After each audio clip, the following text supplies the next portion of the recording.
Kembali di dapur Madam N. Kali ini kita akan bikin cake pisang ekonomis. Tapi sebelum mulai, teman-teman bisa disimak resepnya dan jangan lupa di like, subscribe, dan dinyalakan lonceng notifikasinya sehingga teman-teman bisa mendapatkan update selalu dari dapur Madam N.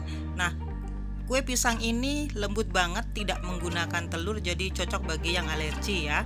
Nah, silakan disimak ya teman-teman. Kita mulai. Dalam wadah bersih kita masukkan pisangnya, kemudian kita akan lumatkan menggunakan garpu. Teman-teman menggunakan sendok atau spatula juga silahkan. Jadi pisangnya menggunakan pisang apapun bisa ya, mau pisang emas atau pisang Ambon. Kali ini saya menggunakan pisang raja ya, kebetulan saya punya dan masih ada leftover. Jadi ini yang saya akan manfaatkan untuk buat cake pisang kali ini. Nah, kita hancurkan pisangnya tidak sampai halus sekali. Setelah halus, kemudian kita akan masukkan bahan cairnya ya teman-teman. Kita akan tuangkan air, kemudian kita masukkan juga minyak ke dalamnya, lalu kita aduk rata. Setelah tercampur rata, kemudian kita juga akan memasukkan bahan-bahan tambahan makanannya.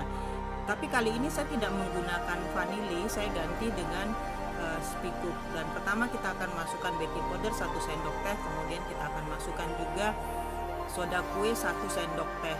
Dilanjutkan saya akan memasukkan juga bumbu spikuk. Nah, bumbu spikuk ini saya buat sendiri ya teman-teman, jadi rasa dan wanginya itu berasa banget. Setelah itu kita akan aduk rata. Kita aduk rata. Setelah itu baru kita akan masukkan bahan keringnya. Kita masukkan gula halus. Teman-teman mau pakai gula pasir juga silahkan ya, tapi kali ini saya punya gula halus jadi saya pakai gula halus. Setelah tercampur rata, kemudian saya akan masukkan terigu. Terigunya kita juga aduk sampai rata dan adonannya tidak ada yang bergerindil ya teman-teman, sampai tercampur rata. Setelah itu jangan lupa teman-teman juga harus menyiapkan loyangnya, dan loyangnya sudah dialas kertas roti dan diolesin Carlo supaya tidak lengket ya teman-teman. Tapi sebelum kita lanjut jangan lupa subscribe, like, dan nyalakan lonceng notifikasinya ya. Setelah itu adonan yang tadi sudah tercampur kita masukkan ke dalam loyang yang sudah dialasin kertas roti dan diolesin Carlo. Kita tuang adonannya ke dalam loyang. Kali ini saya menggunakan loyang ukuran diameternya 18 cm ya teman-teman.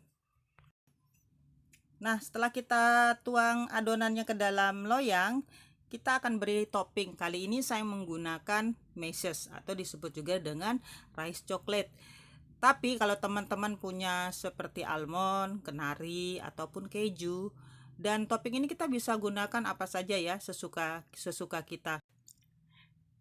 Nah, kita panaskan kukusan. Setelah panas kukusannya dengan api sedang, lalu kita masukkan adonan tadi, loyangnya kita masukkan ke dalam kukusan ya teman-teman.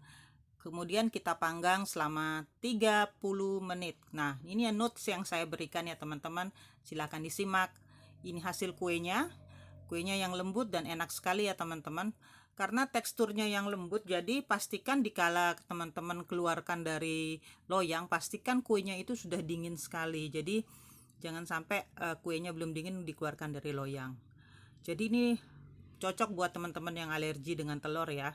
Jadi ini tanpa telur, jadi healthy banget buat kalian ya.